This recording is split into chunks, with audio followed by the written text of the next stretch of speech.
Buen día, ¿cómo están ustedes? Esta es una emisión más de Webinar del INAP, un ciclo de teleconferencias que estamos muy contentos por cómo está funcionando. Hemos tenido y tenemos siempre expositores de primer nivel y que después los pueden seguir también en YouTube. O sea, no importa si ustedes no pudieron seguir este evento en vivo, saben que después los colgamos en la página de YouTube, cuales vamos a dar las indicaciones. O sea, pueden ver las conferencias estas y las anteriores.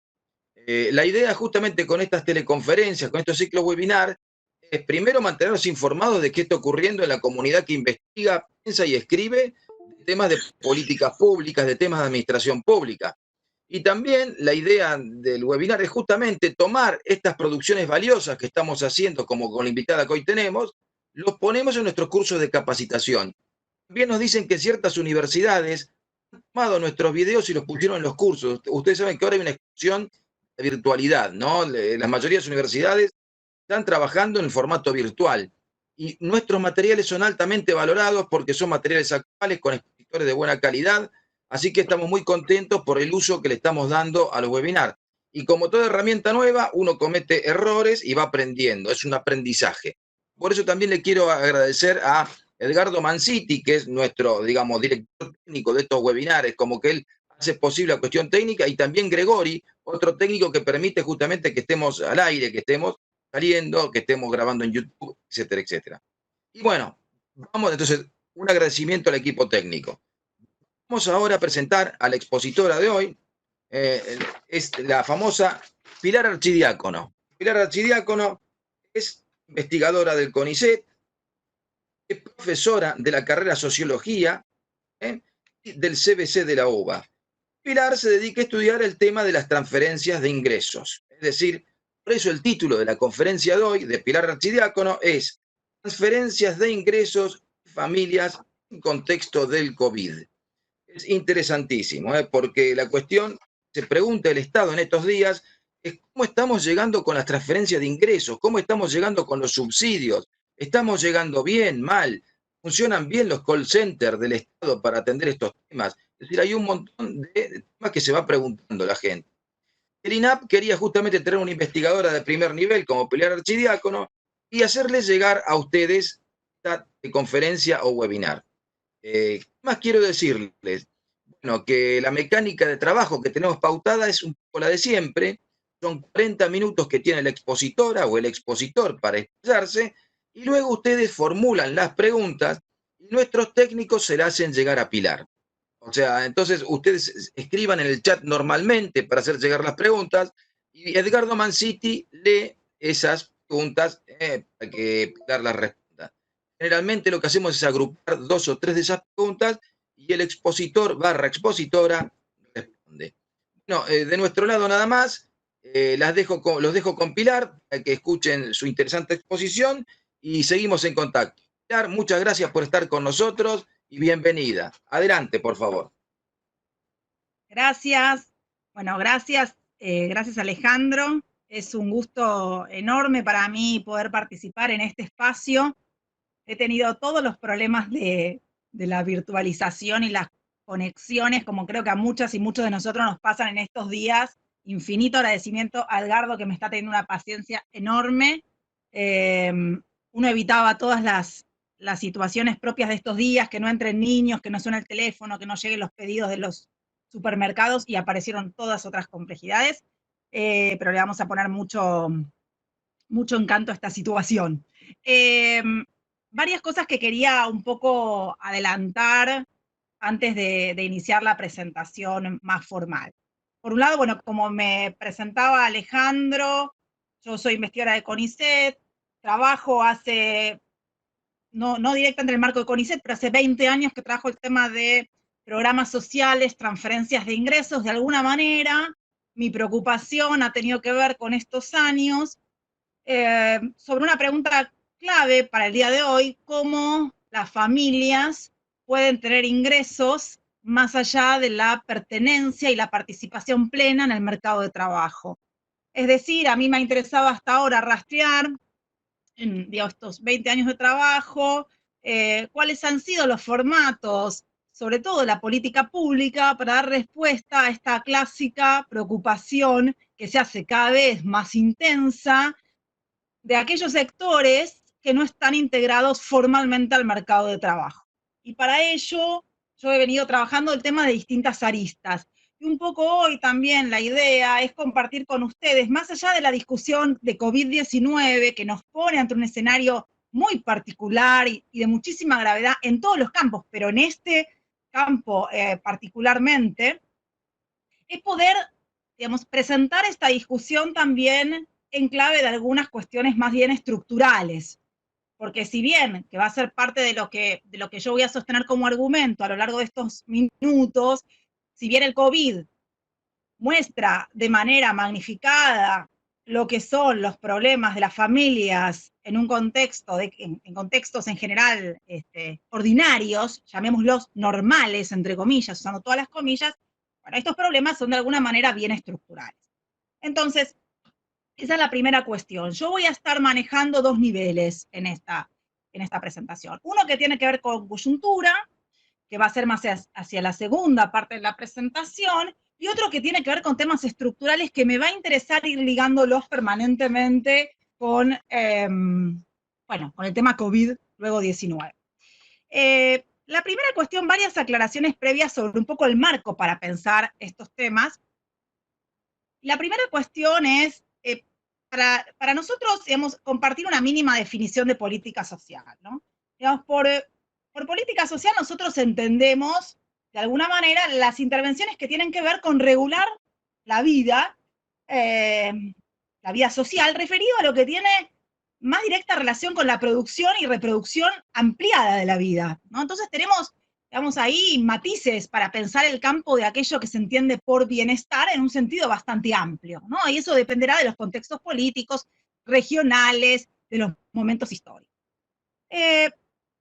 Lo que me parece que es interesante plantear, porque la discusión de las transferencias de ingresos, como vamos a ver hoy, en contextos COVID y en contextos no COVID, están directamente vinculados con un orden político y moral.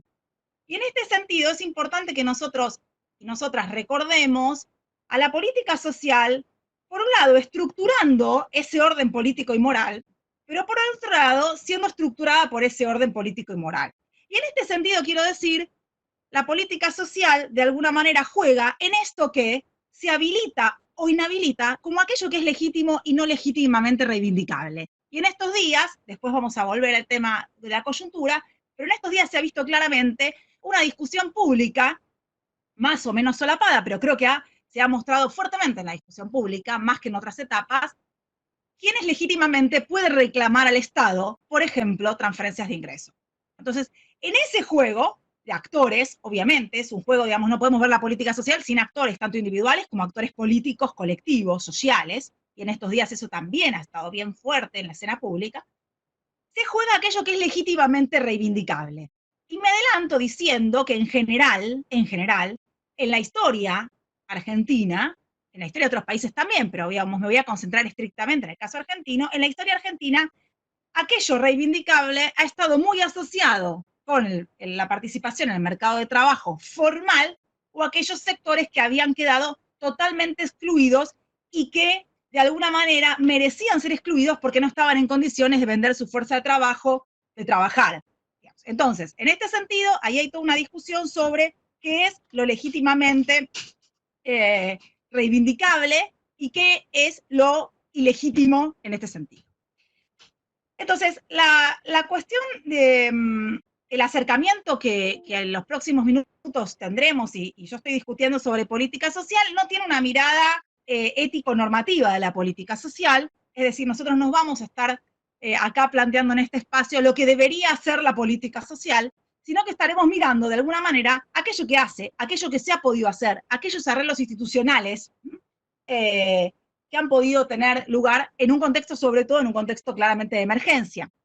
Esto no implica que no podamos pensar, sobre todo, algunas discusiones de cuáles son algunos escenarios que se están discutiendo de discusión, y me adelanto en decir que en materia de transferencias de ingresos, esos posibles escenarios que aparecen en algunos actores con fuerza en estos días tienen que ver con una salida más universalista a las transferencias de ingresos.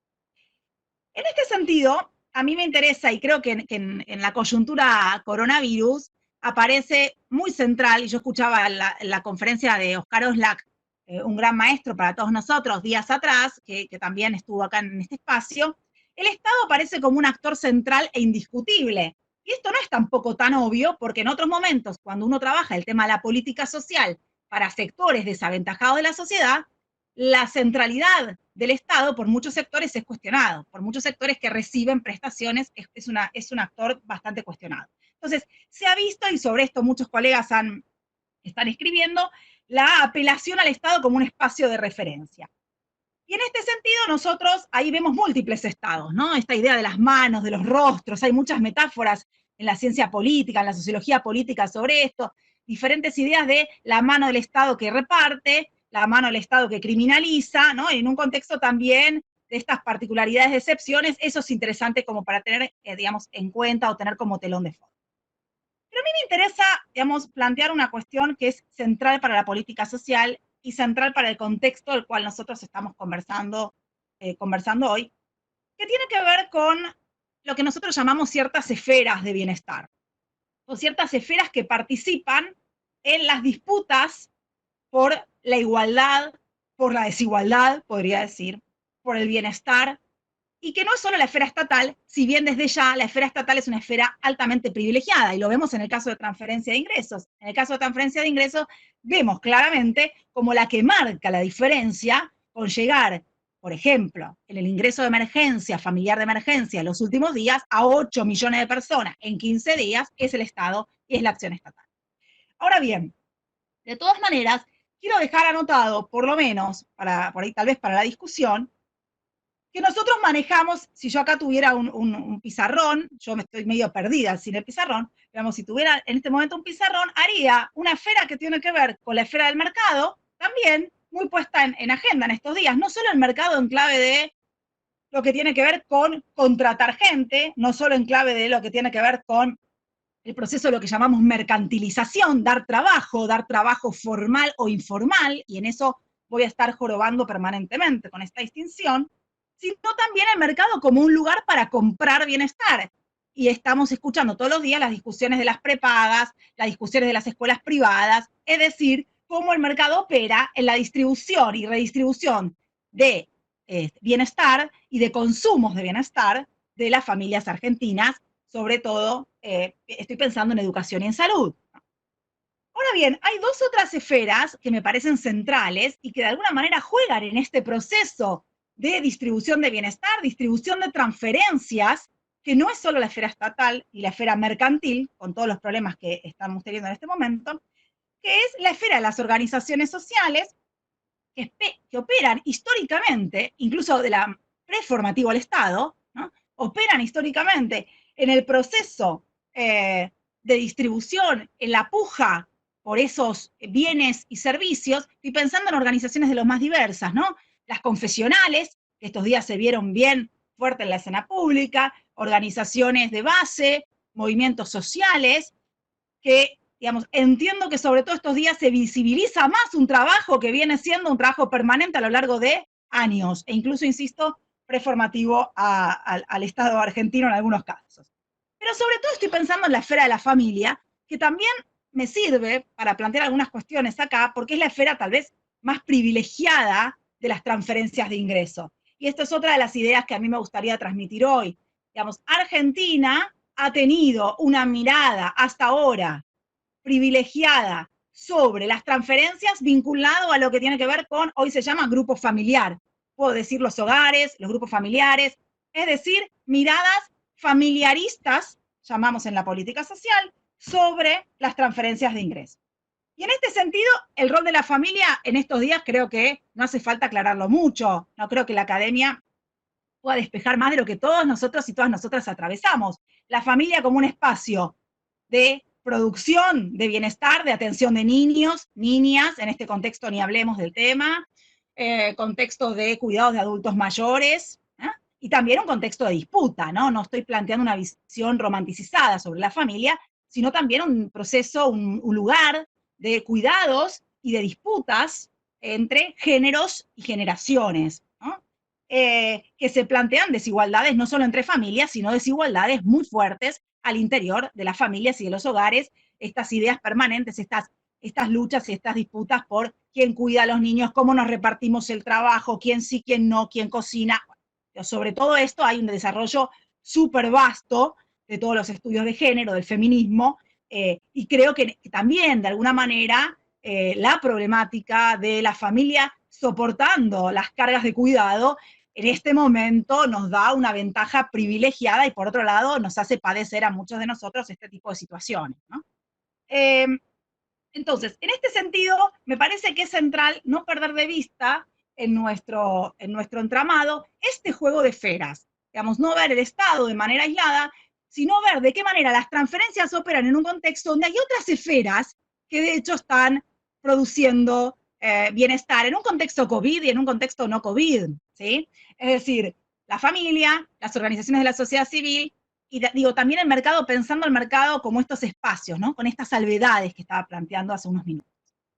Entonces, la otra cuestión que a mí me interesa plantear, ya tenemos esta idea entonces de esferas, de la centralidad del actor estatal, digamos, en la historia en general, pero en particular en este contexto COVID. La otra cuestión que me interesa plantear es tomarme unos pocos minutos para recordar algunas cuestiones sobre la estructuración, te voy a decir IFE, sin pensar un poco el entramado de lo que había hecho la Argentina hasta ahora. Es decir, el Estado, de alguna manera, el gobierno particularmente, ¿sí? Echa mano a aquello conocido, ¿no? Y esto me parece que es interesante, o por lo menos como hipótesis de trabajo. Lo que digo es mucho de lo que yo voy compartiendo hoy acá, son cosas que estamos revisando, intercambiando en los infinitos WhatsApp, llamados telefónicos y Zoom que estamos haciendo estos días entre compañeros y compañeras de investigación y también de militancia en diversos espacios. Entonces, no es menor que la Argentina ha estructurado desde mediados del siglo pasado gran parte de su estructura, si quieren, de bienestar, en el proceso, en un esquema, diría, fuertemente contributivo. Es decir, todos los problemas y todas las ventajas, en parte, que podemos explicar en el campo de transferencias de ingreso, particularmente, están fuertemente vinculados con una cuestión, que es la fortaleza material y simbólica del componente contributivo. Quiero decir, gran parte de la política social se sigue pensando a lo largo de estos años, digamos, y creo que en los últimos años ha habido muchas transformaciones, sobre todo pienso en las moratorias y en la asignación universal, sobre eso después cualquier cosa vuelvo, pero fuertemente en pensar trayectorias de personas empleadas formalmente, que se jubilan, cuyos beneficios luego, beneficios, derechos, prestaciones de la jubilación, luego recaen en un cónyuge, ¿no? Estructuras prolijas, trayectorias estables. Pilar, perdón que te moleste, ahí justo se cortó el video. A ver. No estoy haciendo nada, a ver. Acá me parece como que estoy, Edgardo. Ah, bueno, perdón, debo ser yo. Entonces, ¿Puede justo ser? se cortó acá. Ahí está, ahí volviste. ¿Sí? Bien. Ahí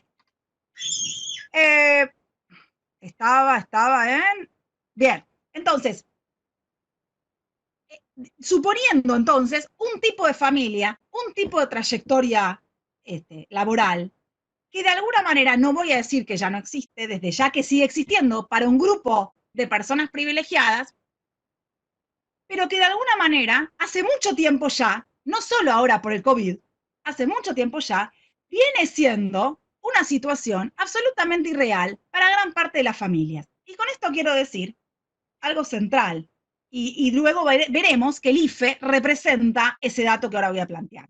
Hace años, aún en los momentos, después de los momentos de mayor avances en la recuperación del mercado de trabajo, 2003-2007, tenemos un 33% de la población económicamente activa, más o menos, un tercio de la PEA, un tercio de la población económicamente activa, atravesando situaciones de informalidad. Esto quiere decir que toda esa trayectoria y todos esos derechos y todos esos arreglos institucionales y entramados pensados para una etapa histórica están puestos en jaque. Hay un desacople entre esas estructuras de bienestar históricamente sostenidas, que también había otros componentes, ¿no? Yo estoy salteando y estoy ahorrando algunas cuestiones básicamente históricas, pero ese componente fuertemente contributivo lo pueden gozar un porcentaje de la población todavía alto, pero cada vez menor. A esto estoy sumando otras cuestiones de transformaciones demográficas. Es sabido por todos y por todas los aquí presentes con esta virtualidad, el envejecimiento poblacional, la disminución en la cantidad de hijos, cómo todo esto impacta, ¿no?, en el sistema previsional. Los previsionalistas están, ¿no?, permanentemente planteando esta cuestión. Menos aportantes, por un lado, y gente que vive más, ¿no?, gente más longeva. Entonces, eso plantea interrogantes dentro del, digamos, a la estructura de la política social argentina, que en general es muy rígida, que en general ha sido muy rígida.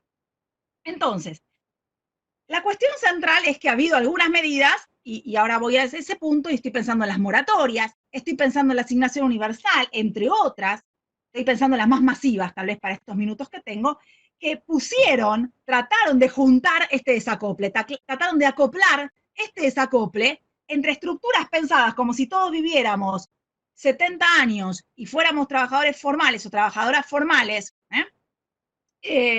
y una situación real, una situación de transformaciones que indicaba gente que hacía trayectorias de salidas, entradas, changa, trabajo informal, empleo doméstico, mujeres que entran y salen en función de la cantidad de hijos, etc. Ahí es donde cobra sentido la pregunta de qué hacer con las transferencias de ingreso cuando no tengo estas trayectorias prolijitas que supone o supuso la política social durante gran parte del siglo XX y siguió insistiendo durante una parte, por lo menos, y sigue insistiendo de alguna manera, del siglo XXI. Entonces ahí aparece todo el escenario de las transferencias de ingreso, de los programas sociales. Yo hoy voy a tratar de ser, digamos, muy sintética. En esto hay un montón de producción que nosotros podemos compartir de muchos y muchas colegas que han venido trabajando sobre esto, porque este es un tema del que se habla mucho. Uno escucha en la televisión, lee en los diarios, ve memes y placas sobre aquellos que los vagos que no trabajan, las mujeres que se embarazan por cobrar la asignación. Es decir, es un tema que evidentemente interpela y moviliza a la agenda pública. Ahora lo mismo está pasando con el IFE.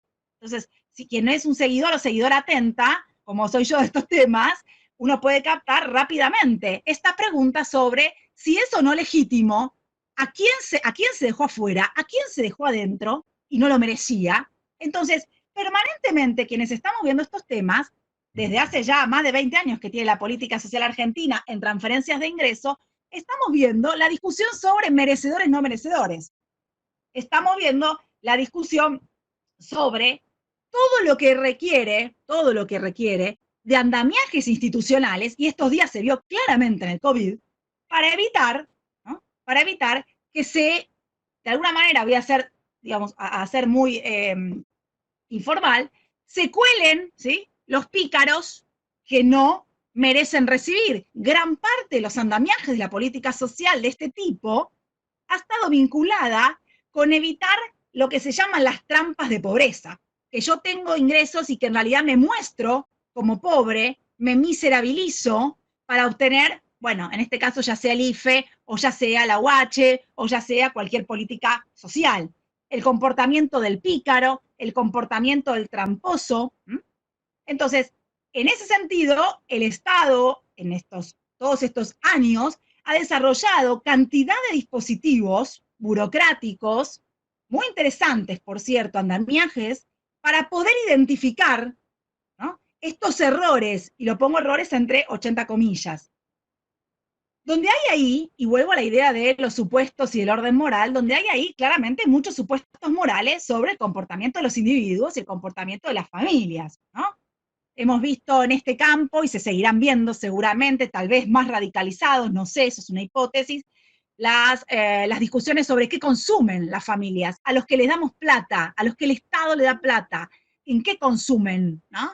Y ciertos supuestos morales sobre el tipo de consumo de las poblaciones pobres y grandes investigaciones sobre estos temas, ¿no? ¿Cuáles son las elecciones? Hemos visto hace poco la presencia ahí en los medios de la consultora de JP Morgan cuando decía que los pobres tenían cada vez más hijos, ¿no?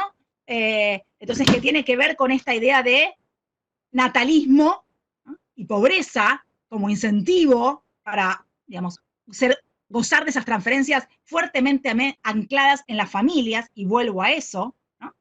Entonces, nosotros hemos tenido a lo largo de estos años una construcción de políticas públicas y de supuestos morales que hoy por hoy vuelven a la escena pública de manera renovada. Hemos tenido diversos criterios de acceso, y yo pensaba estos días, hemos empezado con los primeros planes que focalizaban, que de alguna manera lo que hacían era ingresar a las personas por la situación de pobreza. Luego hemos tenido algunas situaciones donde las personas ingresaban a partir del criterio de desocupados. Recordarán muchos acá el plan Jefas y Jefes de Hogar en el año 2002, con 2 millones de personas. Después hemos tenido algunos momentos donde las personas ingresaban por su lugar como vulnerables sociales. Y hace poco, ya hace 10, bueno, no tampoco, hace 10 años, y ahora aparece en la discusión, en la figura del trabajador y trabajadora informal, como un objeto privilegiado de la política social. Y digo porque la asignación universal genera una ruptura en este sentido, y yo creo que el IFE fuertemente se monta sobre esa política y genera una política de mayor envergadura en lo cuantitativo. Veremos si eso se extiende en el tiempo o no, que esa es otra cuestión para plantear. Entonces, llegando a la última parte de este comentario y entrando directamente al IFE, me van a quedar un millón de cosas sueltas, pero que podemos retomar en los comentarios. En general, hemos tenido una batería de programas sociales, que yo los voy a resumir muy sencillamente, que están vinculados con prestaciones a la familia, pienso el Jefas y Jefes, pienso el programa Familias en su momento. Luego otros programas como el Argentina Trabaja, el Hacemos Futuro, mucho de la cartera del Ministerio de Trabajo, mucho de la cartera del Ministerio de Desarrollo Social. Muchos programas que exigen alguna cosa como contraprestación o condicionalidad, y esto es otra cuestión que aparece siempre en escena de la política social no contributiva, ¿sí? Aparece alguna discusión sobre dar algo a cambio, ¿no? Y esto tiene mucho que ver con el tipo de población y con los supuestos morales sobre esas poblaciones, ya sea mostrar el certificado de salud y educación, ya sea mostrar que se contraprestó, mostrar la terminalidad educativa. Digo, más allá de los usos que tiene que ver con el valor de que la gente termine la educación, de que los niños se eduquen, tiene que ver con una estructuración moral sobre la política social. Entonces estamos llenos de cantidades de intervenciones programáticas a lo largo de estos años que han tenido como foco la familia, que han tenido una exigencia de algo para poder recibir, por un lado, que tiene que ver con esta discusión del merecimiento y de la necesidad de legitimar estas políticas socialmente, que creo que es también parte de la discusión que nos debemos hoy, pero por otro lado, hay una cuestión que tiene que ver con el ingreso en función de aquellos que están en el mercado de trabajo asalariado no se ven beneficiados de estas políticas, y aquellos que no están en el mercado formal asalariado se ven beneficiados de esta política. Es decir, es una forma de ingresar a través de una matriz trabajocéntrica que sigue vigente, ¿sí? Que sigue vigente, y que hoy por hoy la vemos renovada en el ingreso familiar de emergencia. En este sentido, la cuestión central, me parece, está vinculada con el antecedente de mayor magnitud, diría, que es la asignación universal, sobre la cual, en gran parte, se monta la estructura del ingreso familiar de emergencia. Recordemos, ahora lo voy a mencionar, pero que aproximadamente los 8 millones, 2 millones y pico largos, son receptores y receptoras fuertemente receptoras, la asignación. ¿Edgardo se escucha?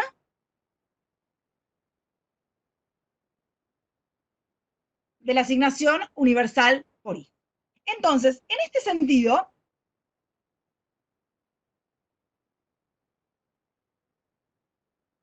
en materia de transferencias de ingresos, Argentina tiene una cobertura entre los diferentes sistemas muy fragmentados, por cierto, de transferencias de ingreso a los hogares, una cobertura en lo que tiene que ver con familias con niños y niñas, de un 90% de los niños y niñas, más o menos. Esto va variando entre las transferencias de la UH, las asignaciones familiares que muchos trabajadores y trabajadoras cobran, la deducción de ingresos de impuestos a las ganancias, deducciones por hijos, que también siguen vigentes, las pensiones no contributivas. Es decir, hay un entramado de política de cobertura vinculada con las familias que es una base para pensar lo que después pasa en el marco del COVID-19. Entonces, concretamente, a lo largo de estos días, nosotros hemos visto una batería de respuestas estatales muy significativa. Yo no me voy a detener desde ya, pero estoy pensando vinculada con trabajadores, con empresas, medidas impositivas sobre viviendas y suspensión de desalojos, créditos, servicios públicos, etcétera, que es muy interesante, por cierto, y una cantidad, yo diría, de medidas de corte más asistencial, que tiene que ver con la asistencia inmediata, el reparto de comida, el reparto de tarjetas, muy a cargo del Ministerio de Desarrollo Social en Nación, pero también a cargo de todas las estructuras provinciales donde se sostienen este tipo de entramados asistenciales, y sin los cuales no podemos entender qué está pasando en la política social argentina. Y en este sentido, ahí, en ese entramado asistencial, fuertemente se echa mano a aquellos entramados de las esferas que yo planteaba al comienzo de esta charla y de este encuentro, que son las esferas asociativas, familiares, comunitarias, vecinales, el trabajo de las mujeres, en los comedores, en las ollas, sin los cuales un Estado sin presencia física, porque esta es la primera vez en la historia que nosotros estamos ante un hecho muy particular, que es el hecho de un Estado que tiene que dar respuesta a una crisis, y es muy obvio lo que estoy diciendo, pero no es menor para pensar la política social, sin presencia física, es decir, sin el contacto cara a cara entre los trabajadores y las trabajadoras del Estado y aquellos que son receptores o receptoras de la política social. Eso implicó una originalidad descomunal de todos los niveles de las jurisdicciones estatales para poder salir a poner el cuerpo, no físicamente, ¿sí? A través de WhatsApp, a través de líneas, a través de páginas, a través de mails y de todos los repertorios de las nuevas ventanillas que estamos viendo en estos días y que a muchos de nosotros nos interesa captar. Entonces, no es menor esta cuestión de la reconversión de los espacios estatales para la asistencia, me parece que es un tema como el cual, donde poner eje. Ahora, llegando al último tramo, yo me encuentro con una política central, que es la política del ingreso familiar de emergencia. Y en este sentido digo central porque es una política que logra 8 millones de prestaciones en un transcurso, en un tiempo de 15 días. Voy a conectar, perdón, pero tengo que conectar mi teléfono, sí o sí, porque me voy a quedar sin batería en la improvisación de tener que hacerlo con datos. A ver.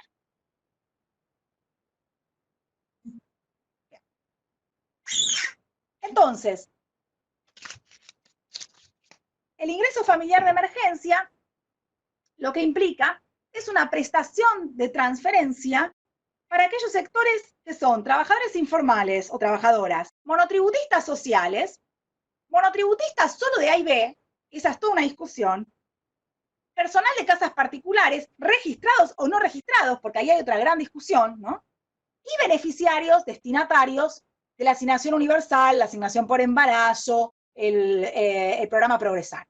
Es decir, ahí tengo un porcentaje muy alto de la población porque incorporo la categoría de trabajo informal que, insisto, después en los resultados me va a mostrar que es como un tercio de la población económicamente activa. Y tengo, como en toda política que se focaliza, aunque sea muy amplia y muy masiva, pero tengo una cantidad de requisitos, ¿no? Y dentro de los requisitos está la cuestión de la residencia de 2 años en el país. Eso es toda una discusión para el mundo de los migrantólogos y migrantólogas. Tengo un ingreso en una franja etaria entre los 18 y los 65 años, suponiendo que después de los 65 las personas están cubiertas mayoritariamente por el sistema jubilatorio de pensión. Y luego tengo todo un sistema que es lo que produce gran parte del caos estos días, que es el sistema de las incompatibilidades en el grupo familiar. Vuelvo a parte de lo que yo quise sostener a lo largo de estos minutos. Nuevamente el IFE mira a la familia, no mira al individuo, es decir, o mira al individuo en relación con su familia, y ahí se nos arman todos los líos a los trabajadores y trabajadoras estatales. Imagino que ahí habrá algunos de los que están escuchando esto que se sienten identificados, y a los investigadores e investigadoras, y más aún a las personas que tienen que pedir el IFE, y muchos de nosotros también, ayudando a decodificar toda esta política, que es, bueno, ¿cómo se va a medir el grupo familiar? ¿Qué pasa si yo estoy separada, de hecho, pero no tengo el trámite, no figuro en la base como separada, pero yo realmente necesito ese dinero? Pero efectivamente, ¿qué mira el Estado para poder ocultar si lo merezco o no lo merezco? Bueno, en este caso, lo que se hace es un análisis de bases de datos, ¿no? Y en este sentido destaco la capacidad de ANSES, que en general ha sido la agencia con capacidad para llevar masivamente, tanto en la asignación universal, muy rápidamente a 3,5 millones de personas cuando surgió en 2009, como ahora el ingreso familiar de emergencia. Es decir, la agencia que tiene capacidades para llegar rápidamente a estas prestaciones con todas las imperfecciones de, ahora imagino, cada vez más el problema de la accesibilidad, conectividad y de lo que es improvisar, y en el mejor sentido de improvisar y de crear, ser creativo, de una política en un contexto de crisis. En este sentido, yo decía hace un rato que gran parte se echa mano y se monta sobre la asignación universal. ¿Por qué? Porque de los 8 millones, efectivamente 2,5 millones son producto de la asignación universal, que cobran inmediatamente el ingreso familiar de emergencia. El resto son nuevos. ¿Y cuántos nuevos y nuevas tenemos? De los pocos datos que todavía podemos tener, porque todo esto lo estamos investigando mientras se está haciendo, ¿no? Esto es una particularidad de la coyuntura. Tenemos 5,5 millones de personas que ingresan, ¿no? De las cuales muchos son hogares unipersonales, personas jóvenes, y de alguna manera esto lo que nos plantea es que representa aproximadamente, si yo tomo los 8 millones, son 1/3 de la población económicamente activa. Y esto va muy de la mano y muy coincidente con lo que yo planteo desde el minuto que comencé, que tiene que ver justo con la cantidad de personas que ya de antes del COVID eran trabajadores y trabajadoras informales.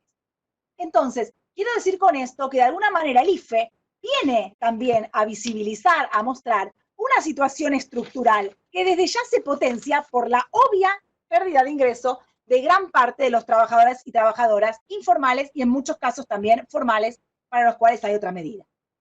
Quiero terminar con dos cosas. Una que tiene que ver, y por lo menos lo dejo planteado, con algunas cuestiones que también el IFE nos muestra vinculado con problemas históricos que tuvimos en la política social de este tipo. Y con esto digo, la exclusión de personas migrantes ha sido un tema recurrente en la política social argentina. Y ahí, más que nunca, renace la discusión sobre aquellos que merecen y aquellos que no merecen. La cuestión de personas sin documentación o con problemas de documentación, nuevamente es un tema en el IFE, como ha sido, y más aún en este contexto, que ha sido histórico en la política social y en los ingresos y en la accesibilidad de la política social.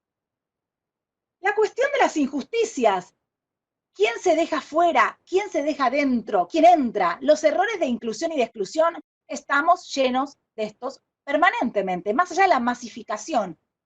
Entran aquellos que la familia tiene un ingreso, pero en realidad no vive con ese familiar, que lo decía yo hace un rato. Y claro, no, seguramente habrá cantidades de situaciones de personas que se plantean la necesidad, lo merecen bajo su propia necesidad, pero que para el momento de la ocultación estatal, esa persona no aparece como merecedora, más allá de las dificultades y de los problemas más propios de las bases de datos, los errores involuntarios. La otra cuestión tiene que ver, estos días quedó bien expuesto, con la cuestión de los problemas de la bancarización.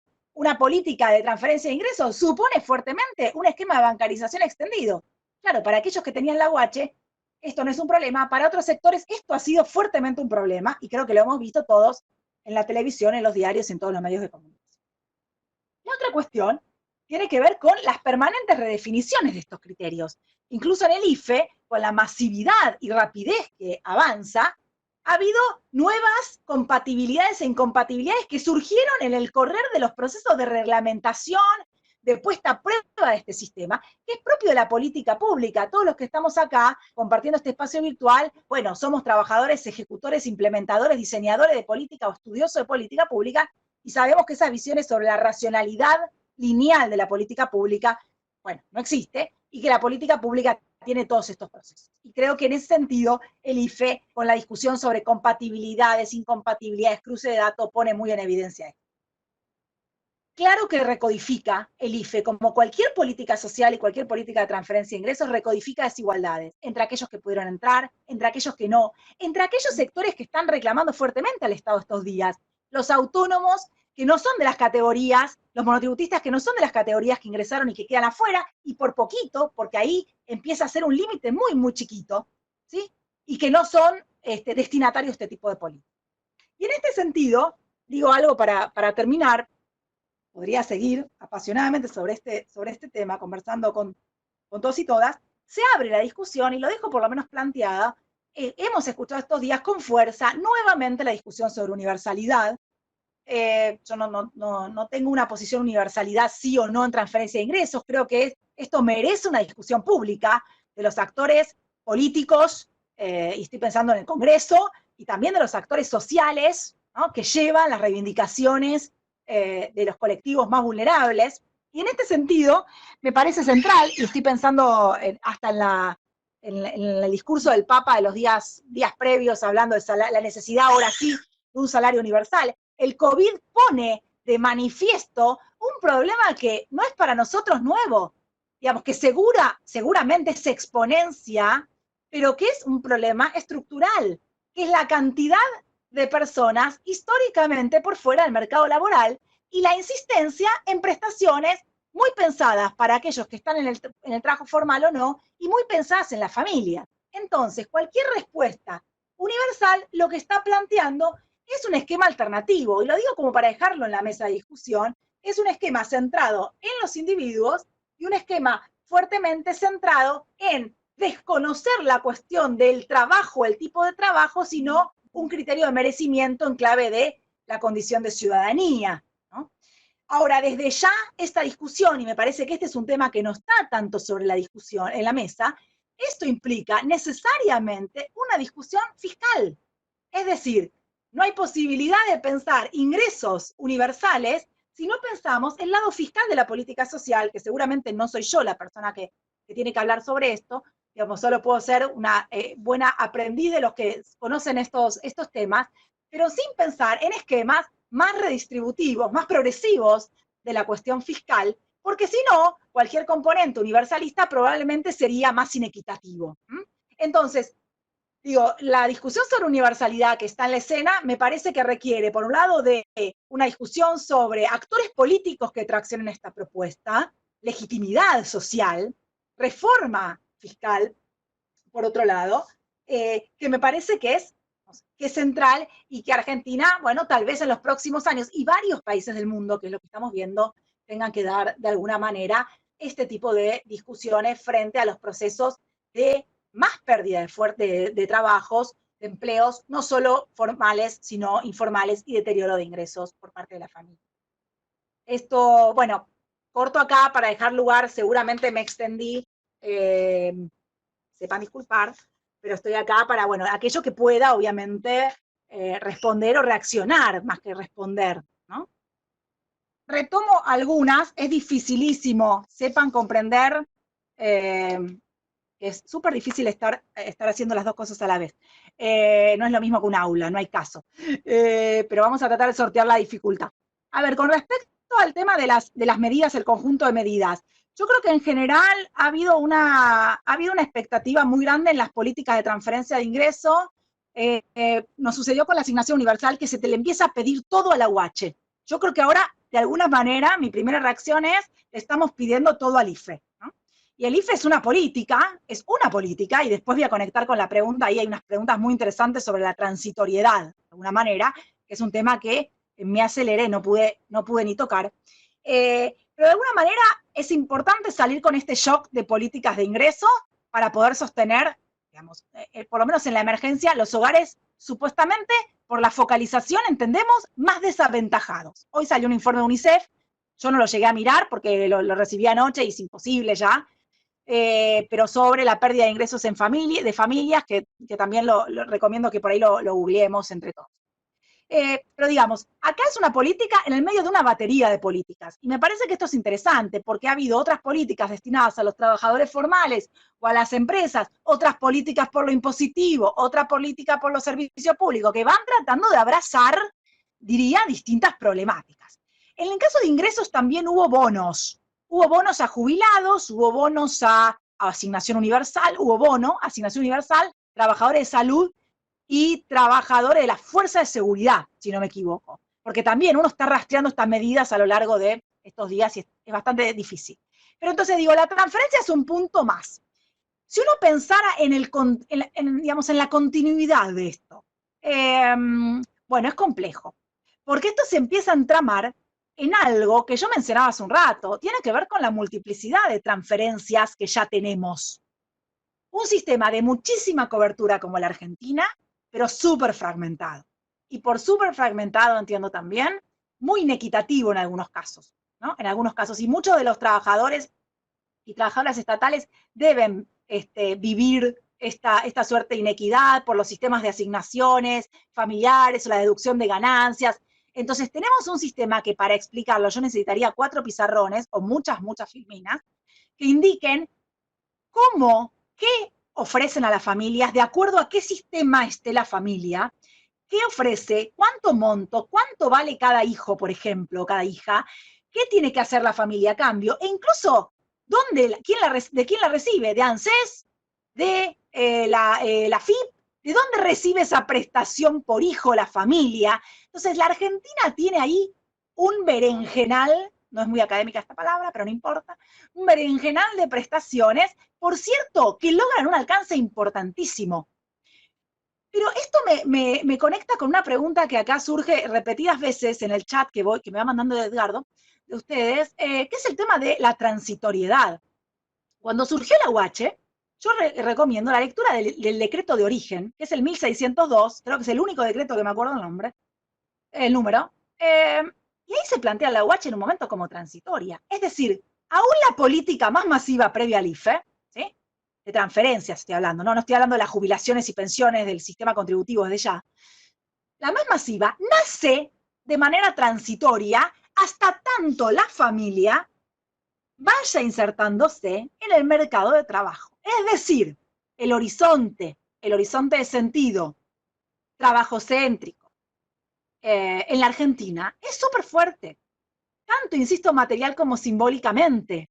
Entonces, hoy por hoy, yo siempre miro los datos de ANSES y veo las asignaciones que paga ANSES, no las otras, las que las pagan, digamos, los otros organismos que no dieron de los trabajadores estatales o que no transfirieron cajas. Digo, solo miro las transformaciones de las asignaciones de ANSES. Dentro del conjunto de asignaciones familiares que paga ANSES, el 50%, más o menos, esto varía mes a mes por múltiples razones, son asignaciones universales y el otro 50% son de las contributivas, llamémoslas. ¿Qué quiero decir con este dato que parece menor? Es un dato crucial para entender lo que estamos viviendo y ahora más. La estructura de trabajo informal, changa, desocupación y todas esas variantes ha sido una estructura que más que transitoria se ha consolidado y que lo veo cuando miro las asignaciones que paga la ANSES mes a mes o cuando miro para aquellos colegas que trabajan previsional y que siempre me comentan que hay más, digo, la cantidad de ingresos por moratorias versus la cantidad de ingresos por trayectorias contributivas plenas, llamémoslas. Entonces, la cuestión de la transitoriedad ha sido histórica. Cuando yo hice mi tesis de doctorado, perdón la autorreferencia, pero me parece que va a la pregunta, el libro que dio origen a eso se llamaba La política del mientras tanto, y yo estudiaba los planes de jefas y jefes, estoy hablando, y era la idea de la transitoriedad. Ahora, yo no sé qué va a pasar por el IFE, porque es un monto bastante elevado, recordemos que es un monto de más del 50% del salario mínimo vital y móvil, que está planteado para un mes. Ahora hay que ver si se va extendiendo en función de la situación de emergencia que estamos viviendo. Hay que ver si se queda o no, eso es imposible, sería hacer futurología. Lo que puedo decir es que viendo un poco el entramado histórico de la política social argentina y de transferencias de ingreso, la mayoría de las transferencias han empezado con un carácter transitorio y se han instalado en el elenco estable de la política social argentina. Y de hecho, cuando uno estudia, no es mi caso, pero los compañeros y compañeras que estudian trayectorias, vemos personas que van pasando de un programa a otro, ¿no? Y desde ya con esto no estoy diciendo porque no quieren trabajar y cobran planes sociales, se me habrá escuchado a lo largo de estos minutos, sino porque son las formas de engancharse en el repertorio de oferta estatal cuando no se tienen ingresos de manera asegurada. Y que aclaro también que hay una cantidad de información pública, oficial, de todos los gobiernos, que muestran que esas familias reciben esas prestaciones del Estado no contributivas y además reciben ingresos laborales, obviamente no formales, inestables, escasos, etc. Pero no es que porque la familia recibe, entonces no trabaja. Y además seguramente estas familias no tienen ofertas de trabajar como, no sé, si, digamos, esto como primera cuestión. Después aparecía como primeras reacciones que voy teniendo de lo que voy leyendo. A ver si sigo leyendo porque vi algo con el tema de las demoras, de lo que me fuiste mandando.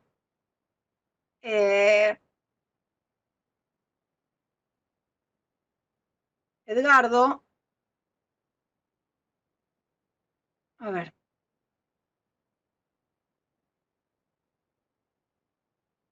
Con respecto a la cuestión... A ver. Con respecto a la cuestión de la cuestión trabajocéntrica, bueno, la pregunta vinculada con lo trabajocéntrico, efectivamente la cuestión trabajocéntrica solo se puede, digamos, poner en discusión con una respuesta universalista, y por eso yo terminaba la presentación diciendo, bueno, acá esto invita a por lo menos una discusión.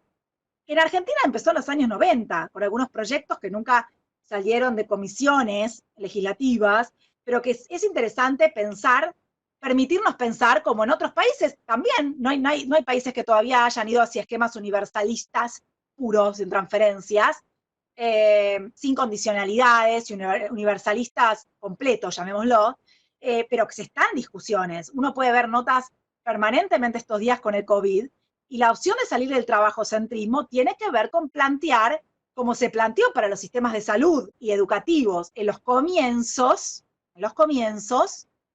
plantear la discusión a través de esquemas universales, donde no importa si yo soy trabajadora estatal de CONICET o no, yo recibiré una prestación en función de, luego, de mi condición de ciudadana, ¿sí?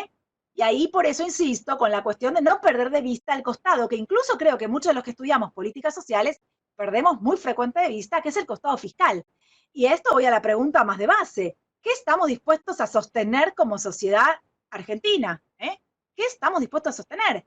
La pregunta sobre, digamos, ese costado, me parece, ¿qué niveles de desigualdad estamos dispuestos a sostener? Porque aparte se ha visto que nadie está exento de caer en estas situaciones de informalidad, precarización, etcétera, ¿no? Entonces digo, me parece central esa discusión, por lo menos empezar a pensar la cuestión universal con los actores sociales. Yo digamos, no creo que sea posible ningún ejercicio de universalidad en la Argentina si no hay actores sociales que compren, digamos, este tipo de políticas, ¿no? Este tipo de políticas. No vienen de arriba, ¿no? Sino que tiene que ver con entramados actorales. Y con respecto al tema de demoras, errores, bueno, el IFE no se ve exento. A mí me llegan, ya se imaginarán, por múltiples razones, todo el día cuestiones de gente, problemas, colegas, compañeros que no se pueden inscribir, que ha habido casos rechazados. Entiendo que hay 4 millones de casos que están en evaluación, que también hay varios problemas para acceder digamos, a los formularios y a los procesos de reclamo y demoras en ese sentido. Yo ahí tengo una mirada bastante benévola con respecto a, se lograron 8 millones, nunca pensé que se iban a poder lograr 8 millones tan rápidamente. Evidentemente hay mucha tarea para estos próximos días. Hubo una reinscripción, digamos, una segunda inscripción. Hubo un proceso donde las personas tienen que ir con su clave de seguridad social para corregir algunos datos, pero no todos entiendo que son corregibles. Ahí, no sé, tengo miedo de meter la pata sobre algunos detalles, pero efectivamente, bueno, son los propios errores que tenemos cuando tenemos un montón de criterios de focalización. Tengo que ver grupo familiar, tengo que ver qué cobró la persona en los últimos meses, tengo que ver si tiene trabajo en relación de dependencia, tengo que ver un montón de cosas. Entonces, el Estado cuenta con bases de datos impresionantes, y no quiero dejar de decir, ANSES, AFIP, Sintis, entre otras, impresionantes para poder hacer esta vigilancia en el mejor sentido de la idea de vigilancia, pero bueno, desde ya esto tiene múltiples errores, cuando sobre todo, y digamos, y con esto creo que cierro algunas de las preguntas que estaban planteando, cuando sobre todo se nos plantea el desafío de la presencialidad. Y acá quiero pasar no es un chivo, quiero pasar una invitación para aquellos y aquellas que todavía siguen escuchando ahí esta conversación.